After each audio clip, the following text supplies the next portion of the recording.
ఇంకా గుంటూరు కార్పొరేషన్ లో standing committee ఎన్నిక అసెంబ్లీ ఎన్నికలు తలపిస్తోంది. కార్పొరేటర్ని లాక్కోవడం ఆపై క్యాంప్ రాజకీయాలతో ఇవాల్టి స్టాండింగ్ కమిటీ ఎన్నిక ఒక హై వోల్టేజ్ సిచ్యువేషన్ క్రియేట్ చేస్తోంది. కాసేపట్లో గుంటూరు కార్పొరేషన్ స్టాండింగ్ కమిటీ ఎన్నికకు సంబంధించిన పోలింగ్ జరుగుతుంది. స్టాండింగ్ కమిటీకి సంబంధించిన 6 సభ్యుల ఎన్నిక జరగబోతోంది. మధ్యాహ్నం 3 గంటల వరకు ఈ పోలింగ్ కొనసాగుతుంది. ఆ తర్వాత వెంటనే కౌంటింగ్ మొదలవుతుంది. కార్పొరేషన్ లో మొత్తం 56 మంది కార్పొరేటర్లు ఉన్నారు. ఈ ఎన్నికల్లో గెలవాలంటే 29 మంది సభ్యుల మద్దతు అవసరం. ఈ విషయంపై కూటమి, వైసీపీ ధీమాగానే ఉన్న క్రాస్ ఓటింగ్ టెన్షన్ మాత్రం ఉంది. స్టాండింగ్ కమిటీ ఎన్నికల్లో విజయం తమదే అంటున్నారు కూటమి తరపున కార్పొరేటర్లు. ఎన్డీఏ కూటమి తరఫున స్టాండింగ్ కమిటీ ఎలక్షన్లో 6 మంది అభ్యర్థులను నిలబెట్టాము. మాకు 29 మంది కార్పొరేటర్లు ఇప్పుడు వచ్చి ఉన్నాము. మేము గెలవబోతా ఉన్నాము. మేము మెజార్టీతో గెలవబోతా ఉన్నాము. మంచి మెజార్టీతో క్రాస్ ఓటింగ్ జరగడానికి కూడా అవకాశం ఉంది. మెజార్టీతో గెలవబోతా ఉన్నాం. 3 గంటల తర్వాత ఆ విజయంలో మీతో పాటు పాల్పంచుకుంటా ఉన్నాం. మా ప్రతినిధి నాగరాజుతో మాట్లాడదాం. నాగరాజు, ఏంటి రెండు పార్టీలకు సంబంధించిన వాళ్ళు కూడా కూటమి నేతలు కావచ్చు, వైసీపీ కావచ్చు, ఎవరికి వాళ్ళే ధీమాన్ని వ్యక్తం చేస్తున్నారు. బట్ క్రాస్ ఓటింగ్ టెన్షన్ అయితే ఉన్నట్టుంది. ఏం జరగబోతోంది?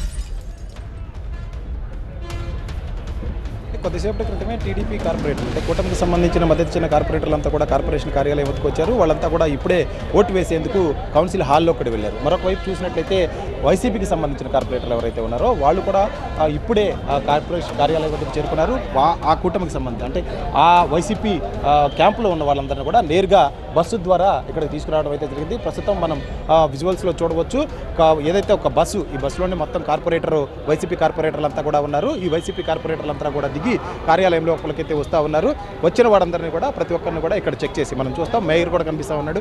మేయరు, డిప్యూటీ మేయర్ ఇద్దరు కూడా మొదటగా కార్యాలయంలోకి వచ్చారు. వీళ్ళంతా కూడా ఏదైతే పార్టీ కండువాలు కప్పుకొని కూడా కార్పొరేషన్ కార్యాలయంలోకి వస్తున్నారు. కార్పొరేషన్ కార్యాలయంలోకి వచ్చిన వారందరినీ కూడా చెక్ చేసి వాళ్ళ పేర్లని ఇక్కడ చూసుకున్న తర్వాత, పేపర్లో ఉన్న వాళ్ళ పేర్లను కూడా చూసుకున్న తర్వాత సిబ్బంది వాళ్ళందరినీ కూడా కార్పొరేషన్ కార్యాలయంలోకి అనుమతిస్తున్నారు. అయితే ఇప్పటికే మనం చూసినట్టయితే కూటమికి మద్దతుగా వచ్చిన కార్పొరేటర్ అందరినీ కూడా లెక్క పెడితే దాదాపు 29 మంది ఉన్నారు. 29 సంపూర్ణ మద్దతు. ఈ సంపూర్ణ మద్దతుతో కూటమి స్టాండింగ్ కమిటీలోని 6 స్థానాలను కూడా దక్కించుకునే అవకాశం కనిపిస్తుంది. అయితే ఈ వైసీపీకి సంబంధించిన కార్పొరేటర్లు ఇప్పుడిప్పుడే మొత్తం కూడా కార్యాలయంలోకి వస్తున్నారు. వీళ్ళు కూడా 27 మంది ఉండే అవకాశం కనిపిస్తుంది. 27 మంది ఉన్నట్టయితే మనకి దాదాపుగా 6 స్థానాలకు సంబంధించి 29 మంది సభ్యుల మద్దతు అయితే అవసరం అవుతా ఉంది. కానీ ఎవరైతే క్రాస్ ఓటింగ్ చేయకుండా కనుక ఉన్నట్లయితే 29 అలా విధంగా 27తో అయితే సంపూర్ణ మద్దతుతో గెలిచే అవకాశం అయితే ఉంది. కానీ ప్రస్తుతం అయితే మాత్రం జరుగుతున్న ప్రకారం క్రాస్ ఓటింగ్ భయం 2 పార్టీలను కూడా వెంటాడుతూ ఉంది. ఎందుకంటే వైసీపీ నుంచి కొంతమంది టీడీపీలోకి వెళ్ళారు. ఆ తర్వాత జనసేనలోకి కూడా వెళ్ళారు. ఆ వెళ్ళిన వాళ్ళంతా కూడా ఆత్మ ప్రబోధనసారం ఓటు వేయాలని వైసీపీ నేతలు పదే విజ్ఞప్తి చేసిన నేపథ్యంలో ఏం జరుగుతుంది అనేది కూడా చూస్తా ఉన్నాం. సార్, ఏం చెప్తారు? మేము స్టాండింగ్ కమిటీ ఎన్నికల్లో గెలుస్తాం. తెలుగుదేశం వాళ్ళు డబ్బులు సంచులు పట్టుకుని తిరుగుతూ ఉన్నారు. కార్పొరేటర్లని ప్రలోభాలు గురి చేస్తూ ఉన్నారు. ప్రజలందరూ కూడా చూస్తూ ఉన్నారు. సంతలో పశువుల మాదిరిగా వాళ్ళు కొంటా ఉన్నారు. సరే, అది కాసేపు అయితే తెలిసింది కదా. ఇప్పుడు మేమైతే మాత్రం జగన్మోహన్ రెడ్డి గారి నాయకత్వంలో వాళ్ళందరికీ కూడా బీఫారాలు ఇచ్చాము, గెలిపించుకున్నాము. మంచి మెజార్టీతో వాళ్ళందరూ కూడా గెలిచారు. సంతోషం. మరి వాళ్ళు కూడా ఆత్మప్రభంతో ఓటు వేయాలని మేము మనస్ఫూర్తి కోరుకున్నాం.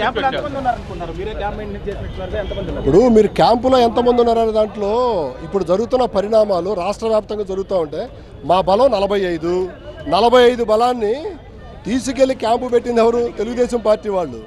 మేమెందుకు క్యాంపు పెట్టుకున్నాం? మా జాగ్రత్త కోసం మేము పెట్టుకున్నాము. అంతే తప్పనిచ్చి ఇప్పుడు ప్రజాస్వామ్యబద్ధంగా ఎన్నిక జరపాలని మేము కోరుకుంటున్నాము. ప్రజాస్వామ్యబద్ధంగా ఎన్నిక జరపకుండా ఒక పోలీసు వ్యవస్థను అడ్డం పెట్టుకొని ఒక నియంతృత్వ ధోరణితో ఎలక్షన్ జరుగుతుంది. వాళ్ళు ఇటువంటి పరిస్థితులు రాష్ట్రంలో ఇంతకుముందు ఎప్పుడు చూడలేదు. ఈ పరిస్థితులు ఎలా ఉంటాయో ప్రజలు గమనిస్తూ ఉన్నారు. అది అయితే ఇదే పరిస్థితి కార్పొరేటర్లు, వైసీపీ కార్పొరేటర్లు, మేయర్, డిప్యూటీ మేయర్ కూడా ప్రలోభాలకు గురి చేసి టీడీపీలోకి వైసీపీ కార్పొరేటర్లందరినీ కూడా తీసుకువెళ్లారు.